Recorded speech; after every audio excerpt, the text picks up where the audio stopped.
Ayun, no? Mga kids, oh, may bagong patahe yung pagkain nila, mga lods. Let it bang, bang.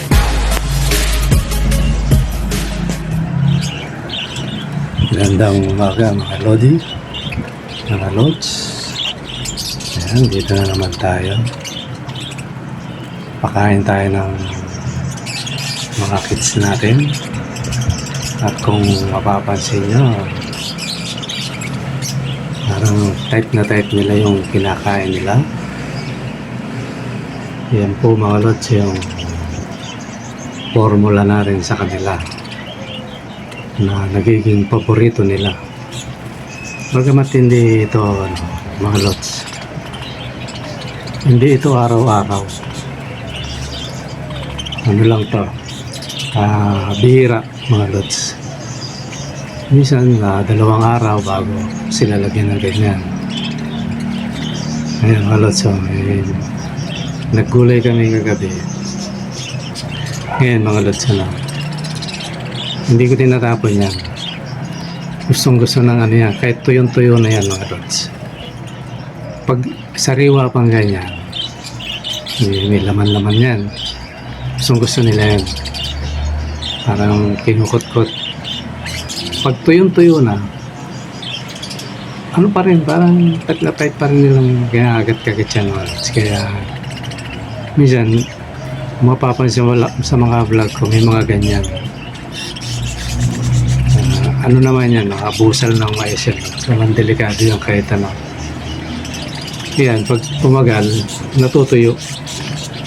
Kaya, walang toxic yan. Hindi kagaya na ibang gulay na pag nilagay mo, pag napanis, toxic naman. Kaya, okay lang yan sa mga kids natin.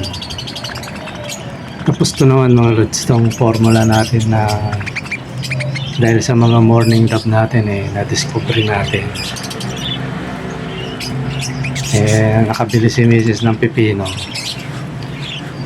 Total yung pipino, ano yan sanayin mo lang kakainin nila.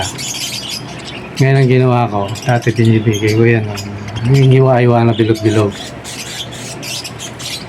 Pero ngayon, mga lods, parang chinap-chap ko. Hinalo ko sa kanin, tapos Integra 2000. Kaya yan, mga lods. Kasi ang mga parakits, ang mga kids, mga lods, ano yan, mahilig sa makukulay. Kaya, pag yung pagkain binigay mo, lalo na gulay na makukulay, ano yan, interesting sa kanila yan. Kaya, hindi nyo, kung mapapansin nyo, ano sila, mag-ana, kumbaga. Katali, ano yan, mga lods madami-dami yung nilagay ko na yan, kaya hindi ako naglagay ng seeds. Mamaya na ako maglalagay yun, mga bandang hapon na. Pero pag may sinilip ko mamaya, may natira, hindi ako maglalagay kasi mahirap yung ma-over yung mga kits natin. Kasi tinitingnan ko yan, mga lods, pag naglagay akong ganyan, minsan mga tanghali, wala na yan, mga lods. Simot sarap na yan. Bumabandang 1:00, 2:00, minsan 3:00. Minsan 2:00, mga ganong para hindi masyadong hapon. Naglalagay na ako, basta tanghali, wala na yun. Nilagay kong ganyan, formula natin. Ngayon, kanina, marami yung nilagay ko yan, halos puno yan, mga lods. Kaya pag hindi nila naubos, ano yan, hindi ako maglalagay ng seeds kasi overweight yan. Pangit din sa ibon yung pakain mo ng pakain. Kung dumadating yung selan, mga lods, minsan ingat din tayo sa pakain. Siguruhin mo yung ibon na bago mo pakainin ulit, yakin mong gutom siya. Huwag yung meron na tapos kakargaan mo ulit. Ano yun, mga lods, papunta sa selan yung ibon na pag ganyan. Kaya iwasan natin yan sa mga alaga natin. Kaya minsan mapapansin mo sa mga alaga, dati okay naman siya kumain ng ganito. Napansin mo parang sumisilan. Kasi wala na sa oras yung pagbibigay mo ng pagkain. Kasi sa totoo lang, ang ibon yan, although yan, nasa flying cage. Halimbawa, ang ibon mo apat na piraso. Yung 3 takal, enough na sa kanila yun, mga lods. Kasi pag nasa cage sila na maliit, 1 takal, okay na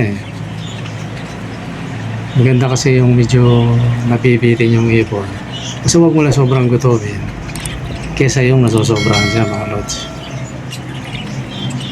Ano yun, masama yun. Yung dumarating yung sakit-sakit ng ibon. Maganda yung parang bitin siya. Diba yan, ganyan, pinakain ko sila. Sakit ako mamaya. Pag nakita ko tanghali, meron pa yan, hindi ko sila bibigyan, mga lods. Lalo na, 4:00. Tapos may pang tira-tira pa, hindi ko bibigyan yan. Kinabukasan na yan, mga lods. Although yung kagayang ganyang kanin, napansin ko, mga lods, matagal siyang mapanis. Isa kahit kinabukasan, inaamoy ko, hindi siya panis Siguro, depende lang sa bigas. Tsaka hindi ko masyadong binabasa yan. Parang sakto lang. Kaya matagal siyang mapanis. Tapos nahanginan pa dyan. Kaya parang natutuyo. So, nababawasan yung pagkapanis, mga lods. Ganyan lang yung mga technique, mga lods, sa mga alaga natin. Para laging malusog. Kaya nga kahapon yung kausap natin, yung taga Antipolo. Hindi ko pa konti pa lang tutusin, maraming kwento, pero ang sikreto, konti pa lang nasabi ko. Pag hindi nagtanong naman yung si Lods, okay lang, at least mas maganda kasi pag-aralan niya ibon niya. Diba, nagka sa basic. Hanggang sa matutunan niya kasi ito, real talk lang. Bawat mag-iibon, mga lods, may technique yan. Gumagawa ng sariling formula yan. Mag-comment yung manunod na mag-iibon kung hindi. Gumagawa ka ng sigurado yan. Diba, sa pagkain. Diba, tinetesting mo rin yan. Although yung iba siguro, social na ang pag-testing nila sa atin, wala tayong mga budget, mga lods. Kaya kung ano lang yung available dito. Yan, kagaya niyan, lods. Kumbaga sa pagkain, maiba yung lasa. Kumbaga sa pagkain, mga lods, yung nabibili sa Chowking, yung may gulay, nalimutan ko yung pangalan Chowpan, yan. Parang ganyan ang ginawa ko. Style lods, Chowpan. Ganun yung mga technique sa mga alaga natin. Pero sa umpisa minsan, lalo na sa mga UV, yung mga hindi pa kapsado, minsan, binigyan mo, hindi kinain. Pilitin mo. Lalo na kung hindi naman niya ikakasama yung pinapakain mo, pilitin mo siya. Kasi, pag hindi mo pinilit yan, hindi matututo yan. Pilitin mo siyang kumain ng yung alam mo na pang talaga na pampaganda ng katawan, pampalakas, pinaka-vitamin sila na parang supplement gano'n sa pagkain. Wala na sa balay mo, lods. Ako, i-correct nyo kung mali, pero ito, na sa akin. Napansin ko, pag ang mga ibon mo, lagi mong pinapakain ng gulay, lalo na dahon, yung mga minsan hindi nga kilalang damo mga dahon yung sinasabi ko na nag-experiment ako, isa yun sa kaya maganda yung kumikinis sila, gaya ng sabi ko nung isang araw nung nakaraang vlog natin sa wild, kung ano-ano ang kinakain ng mga yan. Kaya ako, yun ang ginagawa kong motive sa kanila. Total, hindi experiments eh. Parang kinukopya ko yung nature. Kinukuha ko yung nature ng ibon. Kung ano sila sa wild dati. Pilit kong ibinibigay sa kanila. Although, nilalatag ko na lang. Pero, kumbaga sa wild kasi, kung ano-anong daon yung tinitikman yan eh. Damo. Kaya, yun ang ginagawa natin. Parang pinakano natin. Diba, pag sa wild, ang ibon, napakaganda ng ano, ng antikas. Ganda ng balahibo, nangingintab. Nasa wild siya eh, gusto niya kainin, nakakain niya mga lods. Ngayon, na-capture na natin sila, na-tap natin sila. Kaya ang ginagawa kong technique, total, di naman ganun sobrang daming ibong. Pinipilit kong ano, na parang nasa nature sila. Pati yung ambience nila, parang medyo nilakyan natin ano. Hindi nga lang nakakatakot mag-iba ito, mga lods, ano, gagawa ko mas malaki. Kasi mga tsaka hindi atin to eh. Ganun mga lods. Ano yung pag lumipad, talagang pagaspas talaga yung ano. Diba mga lods? Tapos, minsan nilalagyan ko ano, likuan. Ano lang kasi ito mga lods eh, mabubulok lang kasi yung screen eh.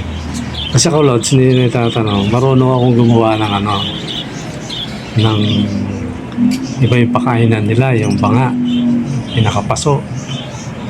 Gagawa lang akong 3 patong ng sunod-sunodan laki mga lods. Magagawa ko ng waterfalls, yung running water. Kasi nung nagla-landscape tayo mga lods, hindi nyo na itatanong, marunong tayo nun. At saka gumagawa ko nung araw, di ko nga lang ano nun, di pa uso ano nun eh. Hindi pa kilala yung YouTube dati eh. Ganun ang trabaho natin. Okay, mapalaking waterfalls, mapaliit. Ano yun mga lods, gumagawa tayo. No? Kaya ito sana, gusto kong gawin dito. Kaya lang, ang inaalala ko, kung nasa screen siya, yung lapag niya, baka mabulok. Kaya ako namang ilatag sa yero yung nakasagat kasi nga iniwasan natin yung daga. Kaya yun lang ang hindi ko magawa dito na patungkol doon sa ano nila kasi ano eh, limitado siya mga lods yung page natin. Kaya hanggang doon lang sa ano, maglalagay ako ng ano sa ano, paliguan. Ayun, maghapon. Tapos, mga 2 beses yun. Magkasunod na araw. Yun ang mga ginagawa ko eh. Tapos, 1 linggo na yun. Tapos, sunod na naman. 1 linggo na naman. Lalagay na naman ako. Liliguan nila. 2 sunod na araw. Ano mga lods. Kasi hindi rin ano. Parang hindi rin maganda ang ano ya. Sa tansya ko lang yung araw-araw nagbabasa ibon lalo na sa area ko na to medyo maano totally dyan sa area nila malamig na yan lods nasa hapon kasi yung building dito pagdating ng 1:30 ano na sila eh cover na sila ng araw tinatamaan lang ng araw to mga lods mula umaga hanggang ano lang siguro alas 10 mula sabihin mo alas 10:30 gano'n umaga hanggang 10:30 kasaktong-sakto yun sa kanila minsan nga pinapanood ko yun sa umaga ano eh nagpapaaraw talaga yung ibon kaya ngayon sa tubig hindi ko lang kayang gawin yung tuloy-tuloy kasi ang style ko sana ron mga lods lalagay ko sa corner tapos paugos ako ng tubig. May motor yun mga lods. Nakatago motor nun. Tsaka hindi makakalkal ng ibon nyo kasi basta may mga technique doon eh. Ang mga ano dyan, marunong ng ganon. Alam nila yon. So nasa corner sana. Ngayon, pag ayaw kong paliguin, ano yun, may drain yun mga lods. I-drain mo lang. Sisindihan mo lang yun every siguro pwede hanggang 3 araw. Sindihan mo ng umaga, nagra-running water para pag maligo sila. Kaya, depende sa ano. Kaya tanghali, patakbuhin mo yung motor niya. Piling ng ibon, nasa ano siya, white. Nasa waterfalls. Kaya alam mga lods, hindi nga natin magawa kasi limitado. Ang motor nun, mura lang dati bumili ako nun. Dati pa yun mga 380 yata. Pero ngayon siguro mga 600 na yun. Maganda yun, kaya lang hindi natin magawa kasi nga baka mabulok yung yung screen natin. Siguro pagdating ng ayan, tagal pa nun mga lods. Mangarap muna tayo. Pagdating ng araw, magsa probinsya na. Lolobing buhay pa tayo. Ayun, kaya kong gawin doon yun. Gagawa ko ng yung parang wild na cage tapos malaki. Parang nasa wild, halaman sa loob. Maglalagay akong yung mga nabibili sa halaman na matitigas ang pagkakahoy. Tapos mga marami sa probinsya, mga sanga-sanga. Mga malaking matatabang mga sanga. Yun, makikita mo tuntua ibon kasi yun talaga parang nasa wild na. Parang nasa laya na rin kasi gumawa ka lang ng mga lots yung 5 meters 5 meters by totally kahit hindi nga kahit 4 lang laki haba na nga nung 5 4 meters so tapos ang lapad niya kahit mga 2 meters 2.5 ganda nun. Nung araw mga lods gumagawa tayo ganyan landscape kaya alam natin yung diskarte sa gano'n kaya lang hindi natin magawa sa bubong limitado tayo rito tsaka baka masyado na tayo kaingitan kasi pag nasa baba ka dyan lods yung sa kalsada ka titingnan mo yung area na yung ganda yun nga yung sinatawag kong yung garden sa bubong maganda siyang tingnan mga lods nahiya lang ako mag-video ba sa kalsada ako videoan. Nahiya pa ako nun. Pag video makapal-kapal na yung mukha natin maglalabas na gano'n mga lods. Sana yung mga sinasabi natin na hindi naman kalaki ang pangarap sana matupad mga lods. Kagaya ko mag-iibon. Ang kaaliwan ibon. Maganda na yung mga lods na kasi ngayon sa mundo napakaraming ng tao na may sari-saring kalayawan bisyo kaya di baling ma-addict ka mga lods ma-addict ka sa pag-aalaga ng ibon pag sinwerte-swerte ka pa bibigyan ka pa ng kita lods kaya mas maganda ng libangan to. Totally, hindi man libangan medyo may kita pa nga Kaya, maganda na yung kalaga ng ibon kesa yung bibisyo ka Hindi ko naman nanay yung mga bisyo para sa akin kasi nadaanan ko nung araw yan na walang humpay na bisyo wala sayang ang resources natin mga lods. At least sa pag-iibon kahit pa paano naaliw ka na pag sinuwerte ka may kita ka pa mga lods diba ibig sabihin ito yung bisyo na hindi nakakasama sa'yo ito yung bisyo na bibisyoin mo marirelax ka kasi sa mga hindi nakakaalam isang bahagi ng therapy yan mga lods yung halimbawa ng halaman yung nagplanting ka therapy yun diba yung mga tanong nyo sa mga doktor yung mga nai-stress yung mga daming problema sa buhay ang therapy yun kaya minsan tatanungin ka ng doktor yung mo dati tanungin ka dati po akong siklista ayun sabi balik mo para mawala yung narandam mo kasi mga lods yung minsan yung problema yung diba yung ang tawag doon, yung problemado ka masyado na stress ka na, gano'n. Tapos ano na, kung ano na naisip mo. Kaya minsan ng doktor, pinapayo sa iyo, ano eh, kung ano yung mga hilig mo dating sports o kung libangan mo, balik mo yon, nakatulong sa iyo. Kasi mga lods, yung sobrang pag-iisip, nagkakaroon ng ano yan, ng tao. Kokos na sakit yan. Minsan sakit na pa nga sa isip yan. Eh. Kaya yung ano, yung pag-iibon, o paghahalaman, ano pa man yung ano, isa yan sa therapy.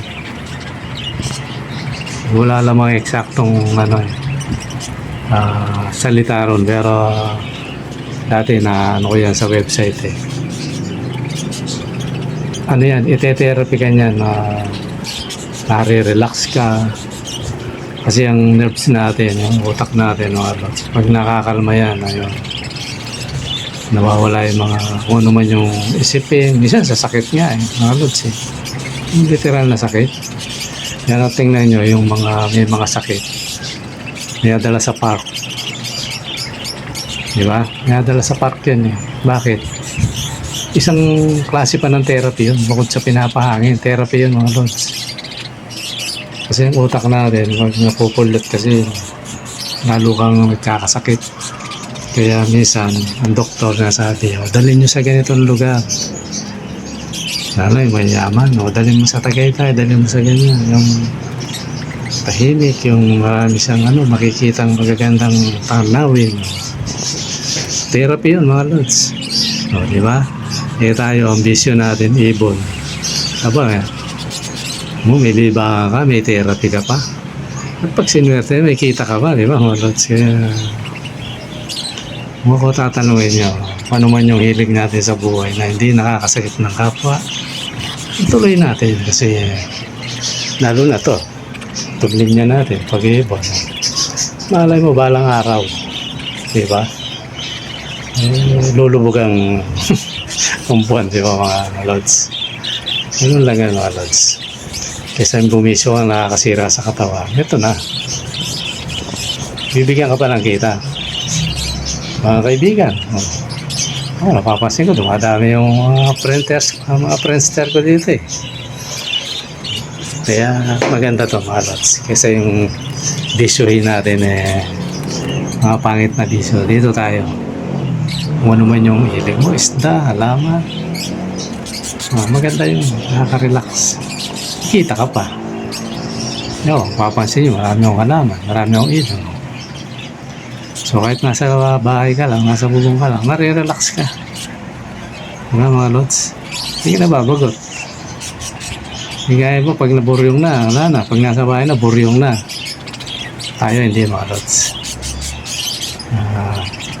Kumikita na tayo. Naglilibang pa tayo. Matali, sabi nga sa inyo, gusto ko ibon. Tama? Punta ka lang sa bubong, andyan na yung libangan mo mga lods. Maganda pa sa katawan. Yan mga lods. Yan. Tayo mag-ibon. Relax lang mga lods. Okay mga lods. Maraming salamat. Kung saan sana napunta yung natin. Yung aking sinasabi. Pero totoo yun mga lods. Akala nyo nagbibiro ako. Totoo yun. Tanong nyo man sa doktor mga lods. Research nyo man. Okay mga lods, totally may ba daw mga lods, ilang minuto pa, hindi pa siya siguro lang kung 2 o 3 minuto mga lods. Sa mga masungit kong mga lods, tapusin nyo na kasi konti lang naman yan, ilang minuto na lang kasi pamparelax yan. Kaya maganda sa health natin yan, mga ganyang tanahin kaysa yung napanood natin nakakagalit, di ba no? Ganyan na lang panoorin natin, mas okay pa. At ano pa mga lods, mula bata hanggang matanda pwede, di ba? Okay mga lods, mayroon pang matitirang video, konti na lang yan. Maraming salamat sa panonood. Okay, Bye-bye!